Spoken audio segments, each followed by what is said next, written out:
Motion just dropped the most comprehensive meta creative dataset I've seen. 550,000 ads, over $1 billion in spend analyzed. In this video, I'm breaking down everything in that report. The win rates, the formats, the hooks, the spend data, and more importantly, what it actually means for how you should be running creative right now. Let's get into it. Most of your ads are going to fail, and I know that sounds brutal, but here's the thing. It's not because your team isn't good enough, it's not because your brief wasn't detailed enough, and it's not because your hook wasn't clever enough. It's because that's literally how meta works. Once you actually understand why, and I mean the mechanics, the numbers, the structure, you stop taking every failed ad personally, you stop second guessing every launch, and you can finally start building the kind of ad accounts that actually compound over time. There are 4 questions that come up in almost every creative strategy conversation, and Motion's benchmarks have finally have real data to answer them. And those questions are: how many of your ads should actually be winning, how many ads should you be launching, and what kind of ads actually work, and how do you know if your ad account is healthy? So let's go through all 4 because the answers are probably not what you think. Let's start with the one that trips most people up. Out of 500,000 ads analyzed, only about 5 to 8% became what Motion defines as a winner, meaning an ad that earns 10 times more spend than the average ad in that specific account. On the other end, roughly half of all ads, around 50%, were losers, minimal spend, turned off quickly, and dead as soon as they were launched. And this breakdown holds pretty consistently regardless of account size. Let's look at this. At the micro level, for accounts that are spending under 10K a month, winners are only 3.7% of the creative portfolio. Whereas for enterprise accounts that are spending anywhere from 200K to $1 million plus a month, they're getting 8.2% winners out of the total ads that they're launching. So even the biggest advertisers in the world, the ones spending over $1 million a month on Meta, are still only converting 8.2% of their creatives into winners. And that number barely moves as budgets scale. So what this tells us is that the 50% loser rate isn't a signal that something is broken. That's baseline. That's what healthy creative testing looks like. If you're sitting at 50% losers, you're in line with enterprise accounts. If you're treating every loser like a failure, you're misreading the game. Now here's where it gets interesting, and this is the most counterintuitive thing in the whole report.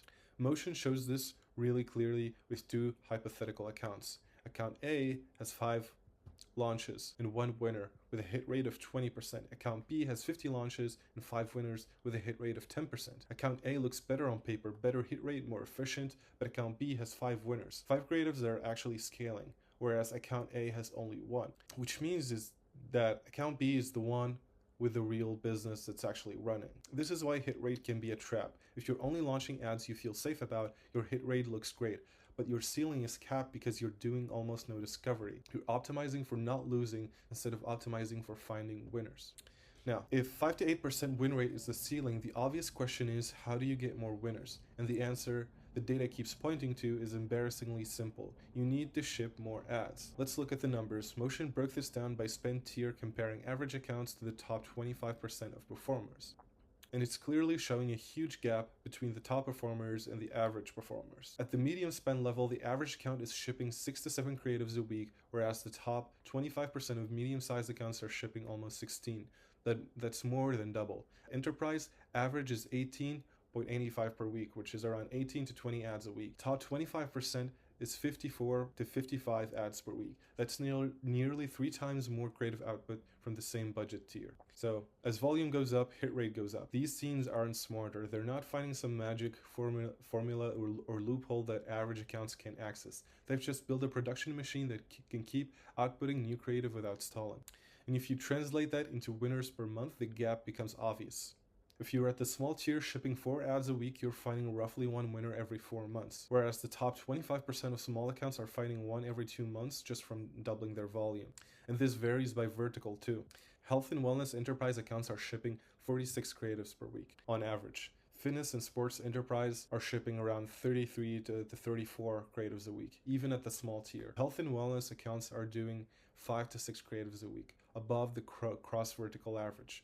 So if you're in a competitive niche or vertical and you're shipping 3 ads a week, you're not just behind the top accounts, you're behind average. Now, moving on to where spend is shifting. It's shifting towards winners as accounts grow. And here's another dimension most people miss. It's not just about how many ads you launch, it's about how the algorithm can concentrate spend once you have winners. At the micro level, under 10K a month, only 23% of total spend goes to winning ads, whereas losers and mid-range ads are eating the majority of the budget.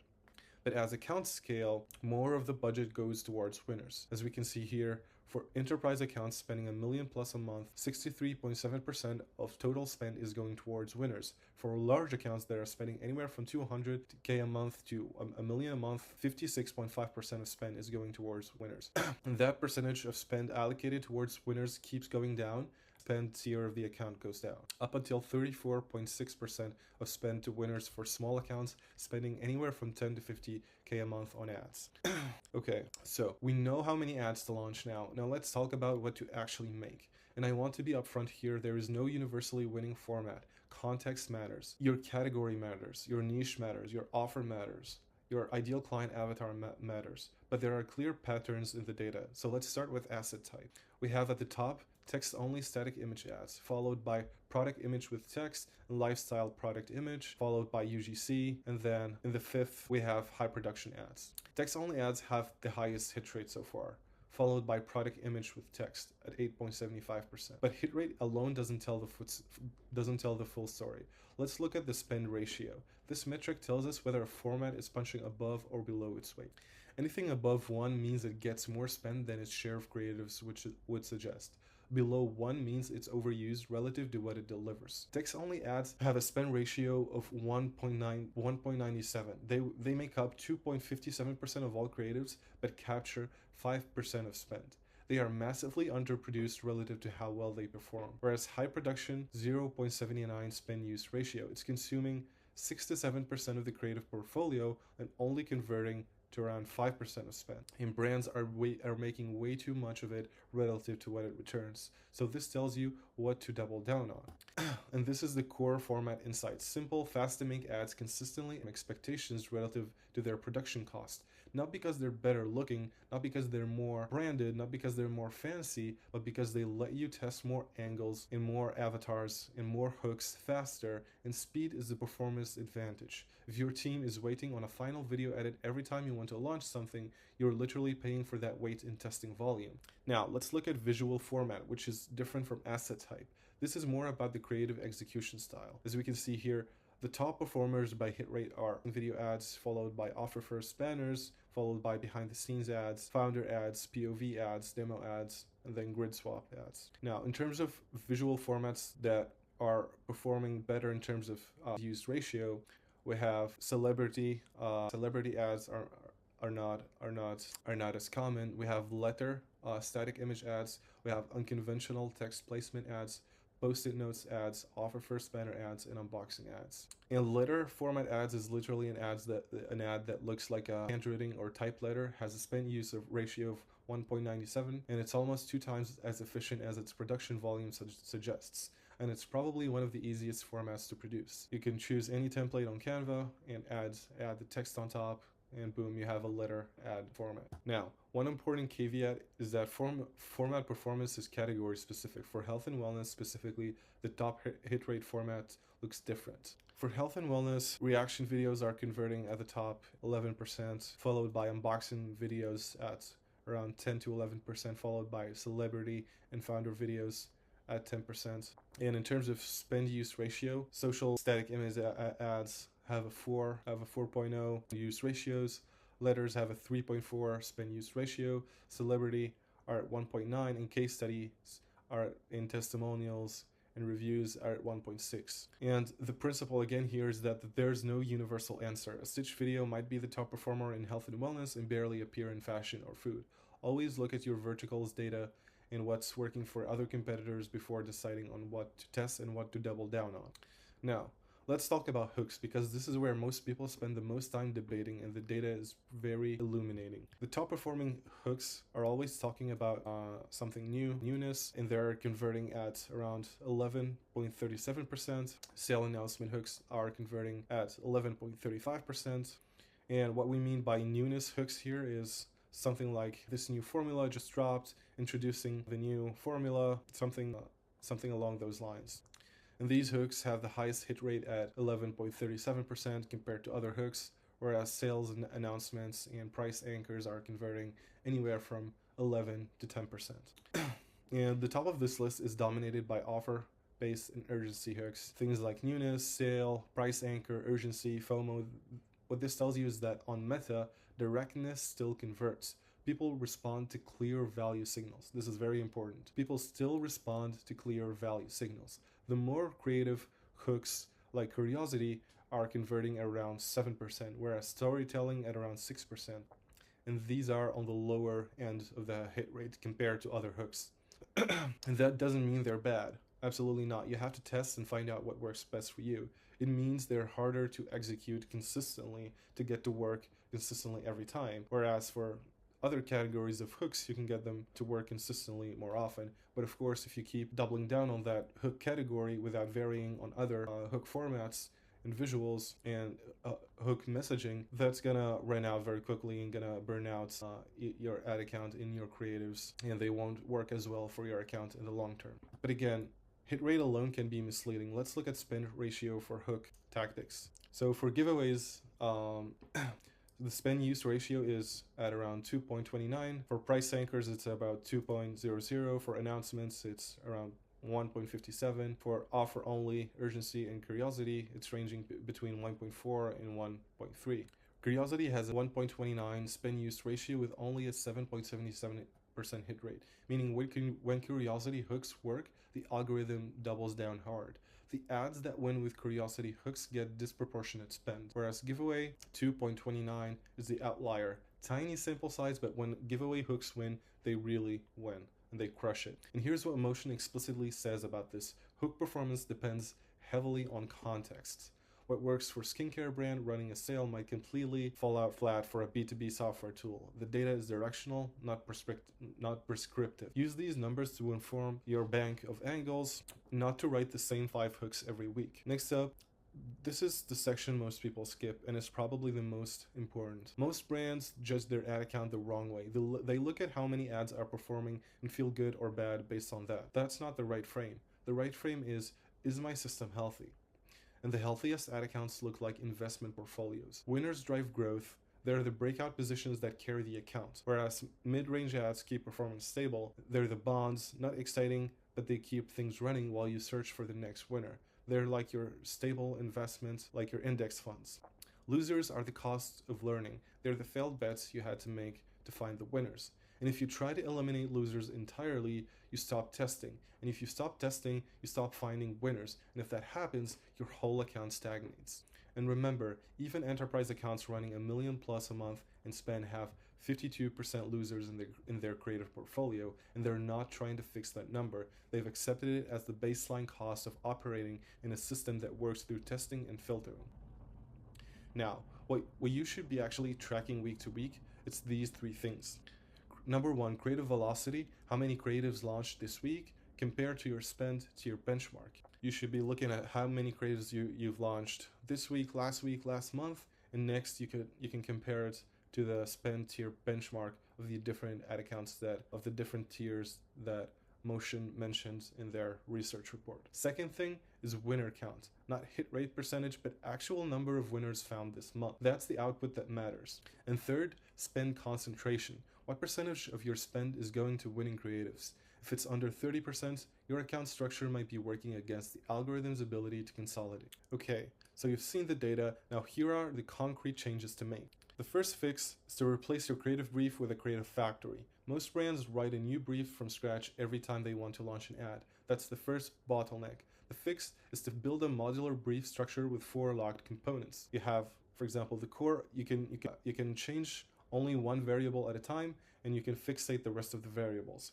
For example, what I like to do is to have these different variables to play around with: the offer, the target avatar, the mass market desire, and the ads concept or format, or however you want to call it. And you can choose any of these variables to change and fixate the rest. And now, once you choose on what thing you're going to test, writing the ads becomes very simple. You can also add an angle bank of 50 to 100 different angles that you can rotate from. You can also add a hook bank of 50 to 100 hooks that you can rotate from. And you can also have a format menu: UGC, talking head, text on screen, product image with overlay, founder, demo. And every week you're pulling combinations from existing building blocks. You're not starting from scratch and thinking about what type of ad you're going to create. You're instead assembling in doubling down on what works. And this alone can drop your briefing time from 3 hours to 20 minutes per creative. The second fix is to decide when you'll kill an ad before it launches. Most teams pull ads emotionally, either too early because they get impatient or too late because nobody wants to admit it's not working. Set a hard kill threshold before you hit publish. For example, decide whether or not to kill an ad based on how it performs after it spends 2 to 3 times the target CPA. What I like to do is, if an ad doesn't perform once it spends 3 to 5 times of the target CPA, then I know to turn that ad set or concept off. Depends on how you're testing, whether it's CBO or ABO. You can use this as a rule of thumb. And the third fix is to separate budget buckets. Never mix winning ads with losing ads, because one of the biggest velocity killers I see is that brands that are running testing and scaling ads in the same campaign structure. And when a test creative gets traction, budget gets pulled around and you never get clean signal. And the simple fix is to have one dedicated testing campaign at around 10 to 20% of the total budget you have for the account, whereas the rest can go to winning ads. And the fourth fix is to stop testing random formats. Use the benchmark data to build your format stack. Use the top winning formats that other brands are using and the top winning formats that I've shown in this video to decide what formats you're going to test next. For example, if you're in health and wellness, your first format should be stitched videos, reaction videos, and boxing. Not because they sound fun, but because the data says they win in your category. And if you're ignoring format level data and just making what feels right, you're leaving a massive efficiency gain on the table. Build a format stack of 4 to 5 formats specific to your vertical and rotate through them systematically. When one consistently underperforms, replace it and treat it like a testing matrix, not a creative mood board. The fifth fix is when you find a winner, reverse engineer it before you scale it. Most brands find a winning ad and immediately start pouring budget in, which is correct, but they skip the most valuable step. Before you scale, document what hook tactic was this? Urgency, offer, newness, what visual formats? What's the asset type? What's the audience segment that's responded the most? Because that analysis becomes your next brief template. You're not just running a winner, you're extracting the blueprint for the next 5 to 10 creatives. The goal is to manufacture variation, not to wait for lightning to strike twice. And the sixth fix is, before you change anything about creative quality, find your number. Right now, this week, find out how many net new creatives launched in the last 30 days. Real new creatives. Not repurposed existing content, completely new concepts, and divide that by 4. That's your weekly velocity. If you're at the small spend tier and your number is under 4, you don't have a creative problem yet, you have a production problem. Before you spend 1 more hour optimizing hooks or rewriting briefs, fix the production bottleneck first. The production bottleneck is usually one of these 4 things. Briefing takes too long, then templatize it, choose the variables that you want to fixate, choose which ones you want to play around with, and then use that to make your time to having a finished brief. If your approval chain is slow, you need to have async 24-hour feedback windows. If filming is piecemeal, batch it. Block a full day with the UGC creator or your production team and film an entire month worth of raw creative content in a weekend or a couple of days. If budget is too spread across ad sets, consolidate to 3 to 5 test ad sets so each ad set gets real spend. And here's the thing that ties all of this together. Creative strategy is not a prediction game. It was never about figuring out the perfect format, the perfect angle before you launch. Nobody can reliably predict what's going to win. Not the biggest brands, not the best strategists, not the most sophisticated creative teams in the world. What the data is showing you is that the brands winning on Meta right now have accepted this. They've stopped trying to predict and started building the infrastructure to discover. 94 to 96% failure rate is not a problem you solve. It's the game you play. The question is, are you producing enough creatives for that 5 to 8% winning ads to surface? And when it does, do you have a system to catch it, to deconstruct, and to manufacture, and to produce more winning ads like those? Because that's the whole game. It's a volume of discovery. It's speed of signal and concentration of budget behind proof. Stop chasing certainty and start building capacity, because capacity is what lets your account compound. More volume, more signals, more winners, more data, back into more better briefs, higher velocity, and the loop continues. And you have to optimize this, the creative production pipeline every time. If you want the framework I used to build this from scratch, brief template, angle bank, kill thresholds, winner log, and weekly launch cadence, drop benchmarks or drop a comment below, and I'll work on creating a video that goes over the system I'm using. If you found this useful, the full Motion 2026 creative benchmark benchmarks report is linked in the description. It's the most comprehensive public dataset on meta-creative performance I've seen. It's really worth reading in full if you're running or managing paid social seriously. See you in the next video.